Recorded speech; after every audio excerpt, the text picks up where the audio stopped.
30x100. पण देशी कोंबड्यांमध्ये कसं आहे, ते काय जमिनीवर बसत ते वरती बसतात. त्यामुळे या 200 स्क्वेअर फीट जागेमध्ये तुम्ही 500 कोंबड्या आरामात ठेवू शकता. त्याच्यावेळी काय करायचे, जमिनीमध्ये 2 बांबू असे 2 बांबू असे त्याला परत 1 बांबू टाकून असे 2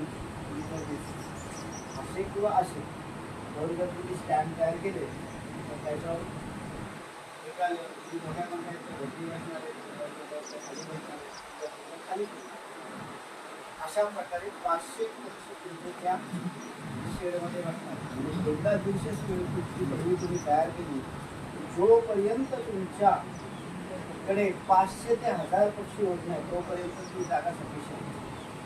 फ्युचरमध्ये काय होणार आहे, फक्त ही जी जागा आहे ना, ही ज्या कोंबड्यांमध्ये पिल्लं आहे आणि जी लहान लहान पिल्लं आहे त्याचबरोबर अंडी घालण्यासाठी